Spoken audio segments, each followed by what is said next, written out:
என் அன்பு குழந்தையே, உன்னை நினைத்து ஒரு ஆண் அழுது கொண்டிருக்கின்றார்.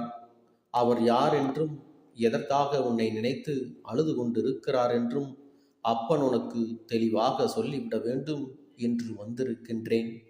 என் செல்ல குழந்தையே, நீ நினைக்கலாம், யார் அழுதால் எனக்கு என்ன? அப்பனே, எதற்காக இந்த விஷயத்தை என்னிடத்தில் சொல்ல வந்திருக்கிறீர்கள் என்று கூட நீ கேட்கலாம். என் செல்ல குழந்தையே, அங்கே அழுது கொண்டிருக்கின்ற ஆணுக்கும் உனக்கும் மிக பெரிய தொடர்பு இருக்கிறது. உனக்காக அங்கே அவர் அழுது கொண்டிருக்கிறார் என்கின்ற பட்சத்தில் அதை பற்றி நீ தெரிந்து கொள்ள வேண்டும் அல்லவா? அதை தெரிந்து கொண்டு நீ மனவேதனை அடைய வேண்டும் என்பதற்காக உன்னிடத்தில் இதை சொல்ல வரவில்லை.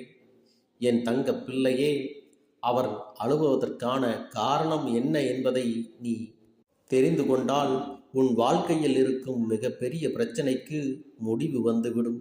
அது மட்டுமல்ல, உனக்கு மன நிம்மதியும் கிடைத்துவிடும் என்பதை மறந்து விடாதே.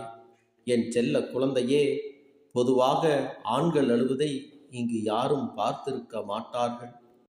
அத்தனை மனதைரியத்தையும் வைராக்கியத்தையும் கடந்து ஒருவர் அழுகிறார் என்றால் அவர்களுக்கான வலி எவ்வளவு ஆழமானது என்பதையெல்லாம் நீ தெரிந்து கொள்ள வேண்டும் அல்லவா?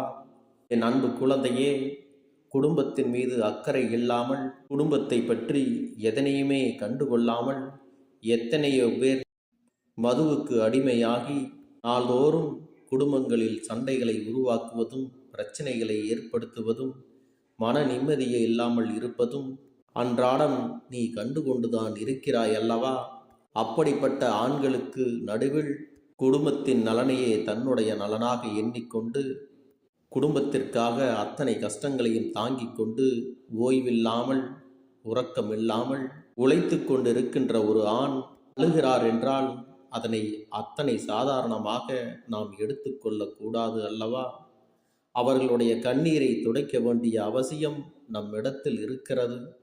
தனக்குள் எத்தனை பிரச்சனைகள் இருந்தாலும், எத்தனை வேதனைகள் இருந்தாலும் அதை கண்ணீரால் மற்றவர்களுக்கு, அடுத்தவர்கள் முன்னிலையில் ஒருபோதும் ஆண்கள் வெளிப்படுத்த மாட்டார்கள்.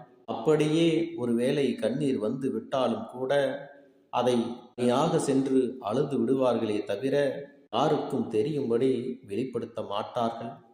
இது அவர்களின் இயல்பான குணமாக இருக்கிறது. உன்னுடைய குடும்பத்தில் இப்படிப்பட்ட ஆண் கண்ணீர் சிந்தி கொண்டிருக்கும் பொழுது நீ கண்டுகொள்ளாமல் விட்டுவிடக்கூடாது அல்லவா? என் அன்பு குழந்தையே, இதையெல்லாம் உன் அப்பன் உன்னிடத்தில் சொல்வதற்கும் காரணம் இருக்கிறது. இத்தகைய மனங்களை கொண்ட ஒரு ஆண் உனக்காக அழுகிறார்கள் என்றால் நிச்சயமாக அதனை நீ தெரிந்து கொள்ள வேண்டும். ஏதோ ஒரு உள்விஷயம் இதில் இருக்கிறது என்பதை நீ புரிந்து கொள்ள வேண்டும். என் குழந்தையே, உன் மீது அதிகமான அன்பை கொண்ட ஒருவர் அழுகின்ற மனநிலைக்கு வந்திருக்கின்றார். அப்படி என்றால் உன் மீது அவர் வைத்த அன்பு எத்தகையது என்பதை நீ மறந்துவிடக்கூடாது. செல்ல குழந்தையே, சிறு சிறு விஷயங்கள் உங்களுக்குள் நடந்திருந்தாலும், உன்னை காயப்படுத்தி இருந்தாலும், இப்பொழுதுதான் உன்னுடைய அருமை பெருமை எல்லாம் அவர்களுக்கு புரிய ஆரம்பித்திருக்கிறது. அது மட்டுமல்ல, எல்லாம் இருந்தும் எதுவுமே இல்லாமல் இந்த வாழ்க்கை முடிவு பெறாமல் கேள்விக்குறியாக நிற்பது போன்ற ஒரு நிலை அவர்களுக்கு வந்துவிட்டது. இதற்கு முன்பு அவர்கள் செய்த பாவங்களுக்கெல்லாம் இதை தண்டனையாக கிடைத்திருக்கிறது என்று நீயாக சொன்னாலும், மனிதர்களாக பிறந்த நாம் மறப்பதும் மன்னிக்கவும் பழகியிருக்கிறோம் அல்லவா? இங்கு இருக்கக்கூடிய எல்லா ஆண்களும் ஒரே மாதிரியான மனநிலையில் இருப்பது இல்லை, ஒரே மாதிரியான நல்ல பண்புகளை கொண்டிருப்பதில்லை. ஆனால் இப்போது அப்பன் சொல்கின்ற ஆண் மீது எத்தனை அன்பு வைத்திருக்கிறார் என்பதை முதலில் நீ புரிந்து கொள். அவர்கள் முதலில் உனக்கு காயங்களை அதிகமாக கொடுத்திருந்தாலும் இப்பொழுது அதையெல்லாம் நினைத்து அங்கே வருந்திக் கொண்டிருக்கிறது. அது மட்டுமல்ல என் தங்கமே, உண்மையான அன்பு என்பது சேர்ந்திருக்கும் போது உணர்வது மட்டுமல்ல, ஒரு சின்ன பிரிவின் காரணமாக இருவரும் தனித்திருக்கும் பொழுது பிரிவினுடைய உண்மையான வலி என்னவென்பது அப்பொழுதுதான் இருவருக்கும் புரியும். என் அன்பு குழந்தையே, இந்த சில கால பிரிவை கூட அவர்களால் தாங்க முடியவில்லை. நம் உறவு நம்மோடு இல்லை என்ற கவலையில் அங்கே வாழ்க்கையை வெறுத்து ஏன் என்று கேள்வி கேட்பதற்கும், நீ சாப்பிட்டாயா, உனக்கு ஏதாவது வேண்டுமா என்று கேட்பதற்கு கூட உண்மையான ஆள் இல்லை. இதையெல்லாம் அவர்கள் உணரும் பொழுதுதான் உன்னை பற்றி அதிகமாக யோசித்து அங்கே கண்ணீர் சிந்திக் கொண்டிருக்கிறார்கள். இப்படிப்பட்ட ஒரு துணையினை நாம் கஷ்டப்படுத்தி விட்டோமே, கண்ணீர் வடிக்கும்படி சில காரியங்களை செய்து விட்டோமே என்று அங்கே அழுது புலம்பிக் கொண்டிருக்கின்றார். என் அன்பு குழந்தையே, அப்பன் சொல்வது யார் என்று நீ புரிந்து கொண்டாய் அல்லவா?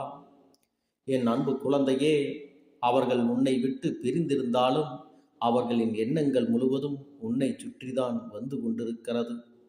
எந்த அளவிற்கு அவர்கள் உன்னை வேதனைப்படுத்தி இருந்தாலும் அதைவிட அவர்கள் இந்த பிரிவினால் வந்த வேதனையில் துடித்து கொண்டிருக்கிறார்கள். இந்த பிரிவு என்பது உனக்கும் சேர்த்துதான் இருக்கிறது. இருந்தாலும் இந்த பிரிவுகள் எல்லாம் உங்கள் இருவருக்கும் அவசியமா என்பதையெல்லாம் நீங்கள் உணர்ந்து கொள்ள வேண்டும். எதற்காக சில நேரங்களில் நமக்கு கோபம் வந்தது, எதற்காக நமக்கு வாழ்க்கையில் இப்படி நடந்தது, எதற்காக நாம் அவர்களை காயப்படுத்தினோம் என்று உன்னை நினைத்து நினைத்து அங்கே கதறி அழுது கொண்டிருக்கின்றார். உன்னிடத்தில் மன்னிப்பு கேட்க வேண்டும் என்ற எண்ணம் அவர்களுக்குள் இருந்தாலும் ஏதோ ஒன்று அவர்களை தடுத்து நிறுத்துகிறது. அதனால் கூடிய விரைவாகவே இதுவெல்லாம் சரியாகி அவர் தானாகவே உன் முன்னால் வந்து நிற்கத்தான் போகிறார். உன்னிடத்தில் மன்னிப்பினையும் கேட்கத்தான் போகிறார். இதில் எந்த ஒரு மாற்று கருத்தும் கிடையாது. என் தங்கமே, உண்மையான அன்பு என்பது எங்கு சென்றாலும் எங்கு இருந்தாலும் ஒருபோதும் தன்னுடைய உயிரான உறவை பிரிந்து விடாது. பிரிந்து வாழ வேண்டும் என்று நினைத்தால் கூட அது நீண்ட நாட்கள் நிலைத்து நிற்காது. ஒரு நாள் 2 நாள் என்று சொன்னால் கூட அந்த பிரிவானது சாதாரணமாகத்தான் தெரியும். ஆனால் மிக குறுகிய நாட்களிலேயே இப்படி ஒரு நிலைமை வந்துவிட்ட பிறகு இதை நீங்களாக உணர்ந்து ஒன்று சேர்ந்து வாழ வேண்டும். என் அன்பு குழந்தையே, வாழ்க்கை துணை என்பது உன்னுடைய வாழ்க்கையில் பாதி என்பதை நீ புரிந்து கொள்ள வேண்டும். நீ மட்டும் தனியாக இருந்து இந்த வாழ்க்கையை மகிழ்ச்சியாக வாழ்ந்துவிட முடியாது. எந்த ஒரு விஷயமாக இருந்தாலும் இருவரும் சேர்ந்துதான் அதனை கடந்து வர வேண்டும். இந்த அழகான வாழ்க்கை, அன்பான வாழ்க்கை நல்ல புரிதலோடு உங்களுக்கு மீண்டும் தொடங்க வேண்டும் என்பதுதான் இந்த கருப்பனது ஆசையும். என் அன்பு குழந்தையே, என்னுடைய இன்னும் சில குழந்தைகள் எல்லாம் வருட கணக்கில் பிரிந்திருந்து வேதனைகளை அனுபவித்துக் கொண்டிருக்கிறார்கள். அவர்களுக்கு இந்த அப்பன் சொல்வது கஷ்டமாகத்தான் இருக்கிறது. என் அன்பு குழந்தைகளே, உண்மையான அன்பு அங்கே அவர்களிடத்தில் இருந்தால் உடனே ஓடி வந்திருப்பார்கள். ஆனால் உன்னிடத்தில் உண்மையான அன்பு இல்லாத காரணத்தினால்தான் இன்னும் சில வருடங்களாக பிரிந்து வாழக்கூடிய சூழல் இருந்து கொண்டிருக்கிறது. மனமாற்றமானது அவர்களுக்குள்ளே ஏற்படும் பொழுதுதான் உங்களுக்குள் உண்மையான மன மகிழ்ச்சி இருக்குமே தவிர யாரையும் கட்டாயப்படுத்தி உண்மையான பாசத்திற்காக நாம் ஏங்கி நிற்கக்கூடாது. அதனால் கருப்பண்ணசாமி, பிரிந்திருக்கக்கூடிய என் குழந்தைகளுக்கு அவர்களுடைய தவறுகளை உணர்ந்து மீண்டும் சேர்ந்து வாழ்வதற்கான அத்தனை சூழ்நிலைகளையும் அத்தனை நல்லதையும் புரிய வைத்து கொண்டுதான் இருக்கின்றேன். அவர்கான வழிகளையும் நான் காண்பித்து கொடுத்து கொண்டுதான் இருக்கின்றேன். இந்த விரிவானது காலத்தின் கட்டாயமாக உங்களுக்கு ஏற்பட்டிருக்கிறது. இதையெல்லாம் நீங்கள் கடந்து வர வேண்டும் அல்லவா? எப்பொழுது உங்களுக்குள் மனமாற்றம் வருகின்றதோ அப்பொழுது நீங்கள் நன்றாக வாழ்வதை யாராலும் தடுத்து விட முடியாது. என் அன்பு குழந்தையே, அப்பன் சொல்கின்ற இந்த உறவானது உன்னுடைய முக்கியத்துவம் என்ன என்பதை அவர்கள் புரிந்து கொண்டார்கள். நீ இல்லாமல் இந்த வாழ்க்கை முழுமை அடையாது என்பதையும் புரிந்து கொண்டார்கள்.